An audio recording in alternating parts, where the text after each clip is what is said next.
Dearly beloved, we're gathered here to get through this thing called life. Electric word, life. It means forever, and that's a mighty long time, but I'm here to tell you there's something else. The afterworld. A world of never-ending happiness. You can always see the sun day or night. So when you call up that shrink in Beverly Hills, you know the one, Doctor Everything, it'll be alright. Instead of asking him how much time is left, ask him how much of your mind, babe. 'Cause in this life, things are much harder than the afterworld. In this life, you're on your own. If you don't like the world you're living in, take a look around you. At least you got friends. See, I come on. Hello everyone, welcome back to the Real Screen Team. I'm Andrew Thomas. I'm back with my partner in crime, Christopher Johnson. Hello, everyone. And we're returning to a familiar segment, popcorn music. And this time we're doing it on, what else? Purple Rain by Prince. This is one I've been waiting a long time for. When I came up with the idea of popcorn music, I was like, okay, there's two movies we got to do immediately. Bohemian Rhapsody and Purple Rain. So this I'm definitely going to have fun with. Mm-hmm. Should I go into a bit of an overview of the film itself? Mm-hmm. Okay. Purple Rain is a 1984 rock musical drama film scored by and starring Prince in his acting debut. Developed to showcase his talents, the film contains several concert sequences by Prince and his band, The Revolution. The film was directed by Albert Magnoli, who later became Prince's manager, and the film was written by Magnoli and William Blinn. The cast also features Apollonia Cotero, Morris Day, and Clarence Williams III. Should I also go into a bit of details about Prince? Yep. Okay. Prince Rogers Nelson, born June 7th, 1958, unfortunately passed away April 21st, 2016. Most known by just his first name, Prince was an American singer-songwriter, multi-instrumentalist, record producer, dancer, actor, and director. He's widely regarded as one of the greatest musicians of his generation. Considered a guitar virtuoso, he was well known for his eclectic work across multiple music genres, his flamboyant and androgynous persona, and wide vocal range, which included a far-reaching falsetto and high-pitched screams. He was inducted into the Rock and Roll Hall of Fame in 2004. Prince has sold over 150 million records worldwide, ranking him among the best-selling music artists of all time. Mm-hmm. How were you introduced to Prince? Mainly through his music. Like, listening to some of his songs here and there. Mainly on, like, some soundtracks, like the Batman '89 soundtrack, which he played a part in it, although that's been overshadowed by the Danny Elfman music, so... I mainly listened to a lot of his songs on the radio, so that's how I was more familiar with him. Well, for me, Prince has always been a major fixture in my life. My mom is a huge fanatic for Prince. All this stuff here that we have in display, this is all hers. And this is only just a little bit of the stuff that she has of Prince. As early as I can remember, I was maybe 3 or 4 years old. The three music artists or groups that I knew of at that age were Michael Jackson, New Kids on the Block, and Prince. Some of my earliest memories are just seeing like the first 15 minutes of Purple Rain. So, yeah, he's always been a major fixture in my life, and as I've gotten older, I have truly appreciated his music, everything that he's done, and he truly has become one of my favorite music artists of all time. You want to tell us about the synopsis of the movie? Okay. A victim of his own anger, the Kid is a Minneapolis musician on the rise with his band, The Revolution, escaping a tumultuous home life through music, while trying to avoid making the same mistakes as his father. The Kid navigates the club scene and a rocky relationship with a captivating singer, Apollonia. But another musician, Morris Day, looks to steal the Kid's spotlight and his girl. So, what were your thoughts on Prince as far as his acting debut? I thought he did pretty well for a person who didn't really act. Yeah, same here. Yeah. I mean, just his charisma and his just oozed throughout this whole thing. It pretty much seemed like he didn't have to try. Prince was Prince. And I definitely have to give a great deal of credit to his band, The Revolution, and particularly Wendy and Lisa. Wendy Mulvin and Lisa Coleman, they also had a greater part in the whole story. Because the whole idea of the Kid, he mainly wanted to march to his own tune. He was in his own little world of niche music that spoke to him. That's the reason why he hadn't made it big yet. He hadn't found something that spoke to everyone. So Wendy and Lisa, for the longest time, they thought, oh, we have music that could actually lead to that. But Prince didn't want to listen until things were really down and out.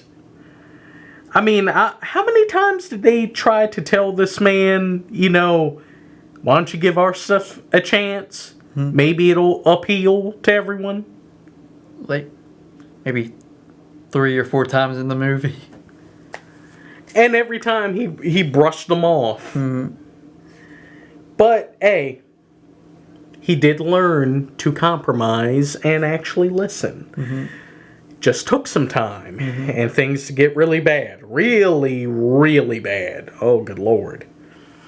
But I really enjoyed seeing Prince actually interact with his band.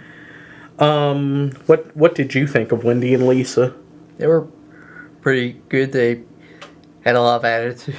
That's mainly what I remember most of it when it came to their acting more than their performing. And plus, you gotta have attitude when you're dealing with someone like Prince. Yeah. Also have to give a good shout out to the rest of the band. Brown Mark, who was on bass. Dr. Matt Fink on the keyboards. And Bobby Z on drums. If you're going to talk about the Revolution, you got to acknowledge all of the Revolution. What did you think of Prince's mother and father? Wow.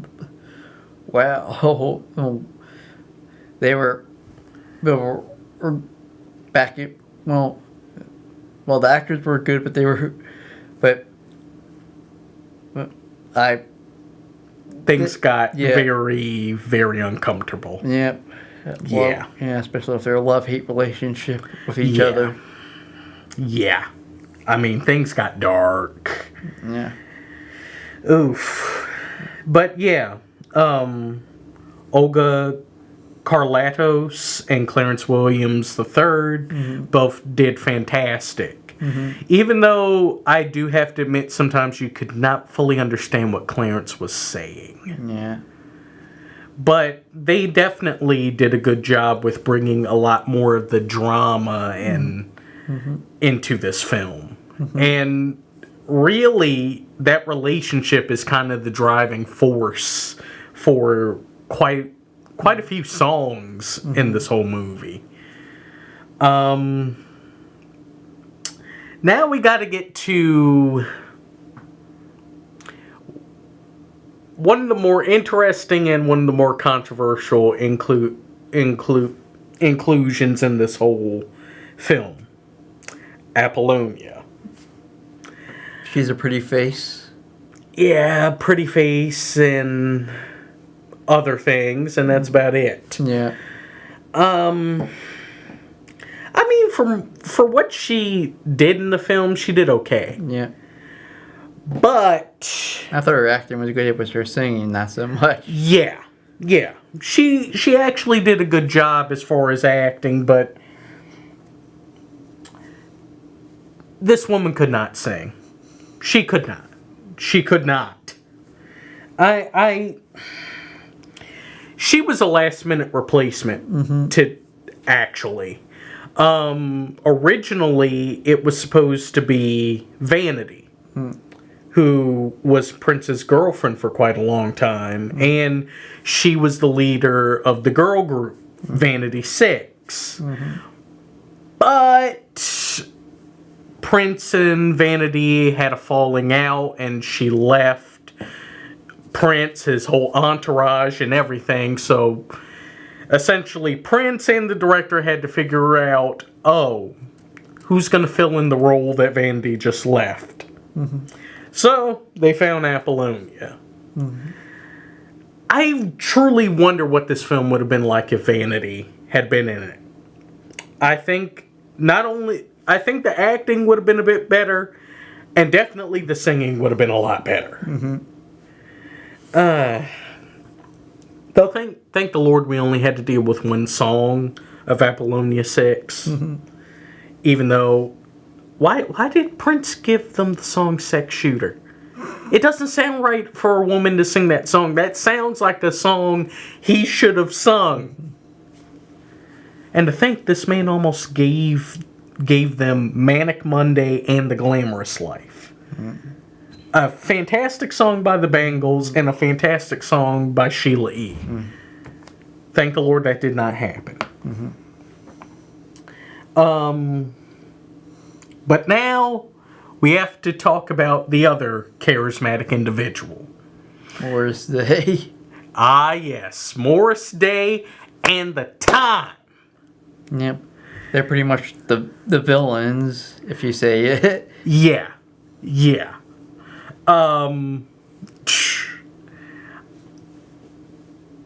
If anything, the other charismatic individual that stole this film and truly rivaled Prince on how much you can make something your own is Morris Day and his, would you call him his butler, his manservant?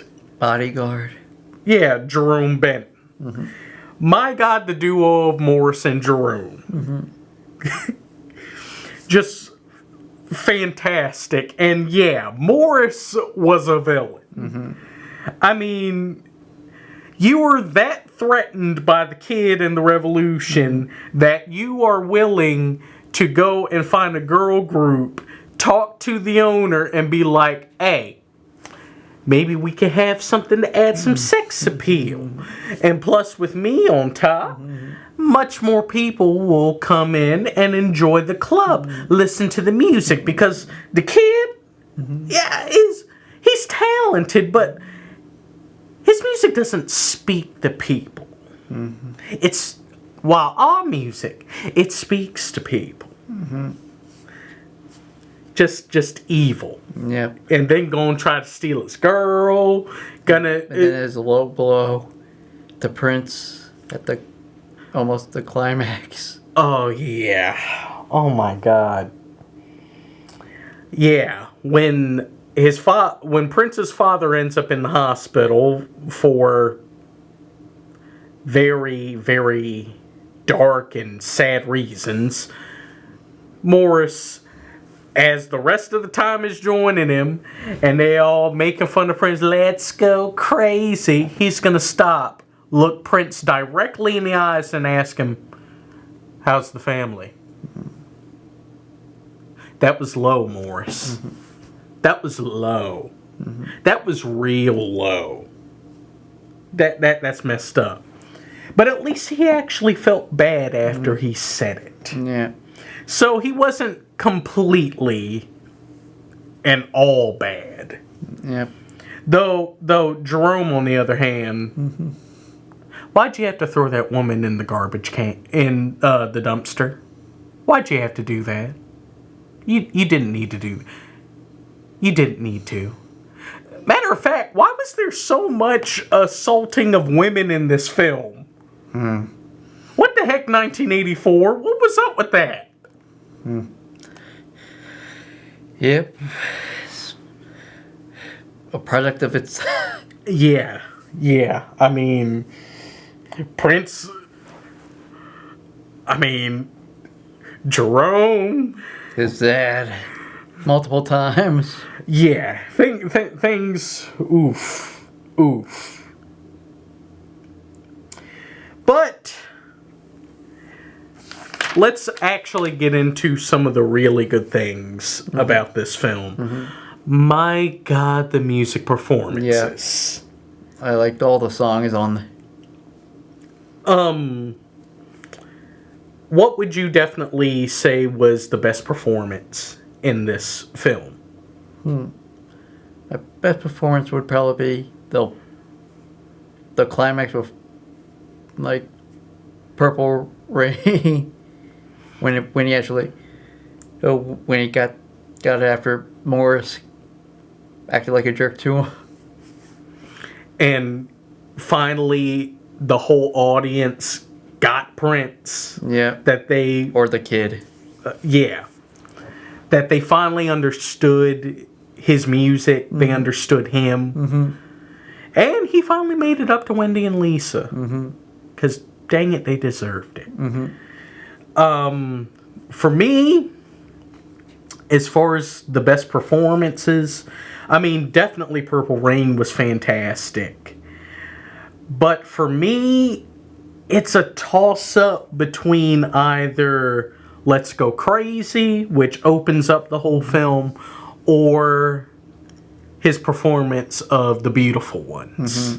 Baby, baby, baby.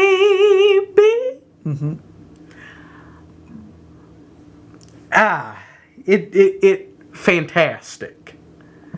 And plus, the fact that they all performed these songs live for the film. This wasn't them. There may have been a little bit of overdubbing, but no, they were actively performing all of these songs in the film. And if you're going to talk about the revolution, you got to talk about the time.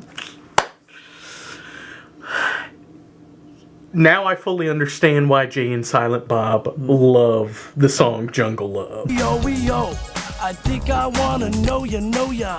Because, my God, that song still holds up after all these years.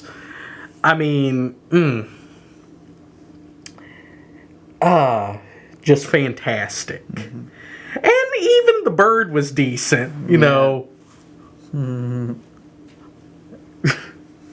What did you think of the Times performance? He was pretty good. Yeah. But with everything that was good, Apollonia 6. Well, she was hot. That was the only good thing. Yeah, that's essentially what That was the main good thing about Apollonia in this whole film. She was just hot. Mm-hmm. She was just a pretty face and a pretty other things. Mm-hmm. But it just didn't really connect mm-hmm. with other things. And despite the fact that this film definitely does have kind of a timeless charm to it, there are also things that are very of its time. Definitely some of the dialogue. Mm-hmm. Yeah, some of the dialogue was a bit corny, mm-hmm. but there's still a bit of charm to it. Mm-hmm. Why did Morris and Jerome have to go through a whole who's on first mm-hmm. Skit with them trying to figure out how Jerome can let Morris know that Apollonia mm-hmm. came into the club? Mm-hmm. I mean, what were your thoughts on that? That was kind of weird. Yeah, who would have thought that they would be into old vaudeville comedy? Mm-hmm. Old Abbott and Costello. Yeah. But I guess, why don't we go into our scores? Yep. Why don't you go first? I'm giving it an 8 out of 10, mainly because of the music and the performances of Prince and Morrissey and Apollonia, minus the singing was pretty good, and you could feel the emotional.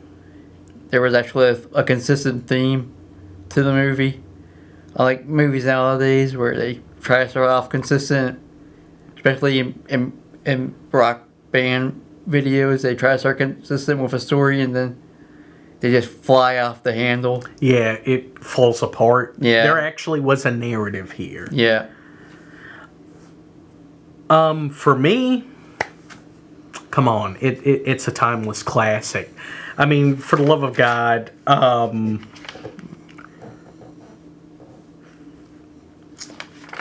I know I have it here in my notes. Yeah, the National Film Registry has preserved this film for a reason. It gets a 9 out of 10 for me. Mm-hmm. It's fantastic. This, if you ever wanted to know or understand Prince as an artist, watch this film. This is your best representation of Prince and why he was one of the best music artists of the 80s, of his generation, and just one of the best of all time. Every song he performs in this is fantastic. Mm-hmm. I mean, from the songs that really make you feel, like The Beautiful Ones and Purple Rain, to the songs that get you really pumped and want to party, like Let's Go Crazy, to the even more, oh my God, how did he get away with this with Darling Nikki? Oh my God, that song. What were your thoughts when you first heard it? Wow. Yeah, Prince, because of that song, he's the reason why parental advisory stickers are on music albums. Mm-hmm. He almost caused music censorship. Him and a number of others. Mm-hmm. But hey, Prince was Prince. Mm-hmm. He was going to express himself the way he wants to. Mm-hmm. So, hey, whether it's being in a bathtub, on stage, having a guitar that is doing things, Prince is going to do it because Prince is Prince. Mm-hmm. And it was fantastic. Plus, I also do have to give a bit of a shout out as far as the narrative is concerned. Mm-hmm. Prince and Apollonia's relationship. Mm-hmm. They actually did have a genuine connection. Mm-hmm. And despite some of the bad things that happened during their relationship, I actually did like it. Yeah. You know, that actually did work. Mm-hmm. So, Pack 14, find us on Facebook, The Real Screen Team. Find us on YouTube, The Real Screen Team. Please like, comment, and definitely subscribe. yes. Yes. We need more subscribers. Yes, we're really trying to make this channel and this whole, this whole endeavor grow. If we get to 100, we might be doing a live stream. Yes. And plus, if we get more subscribers, we are definitely willing to start some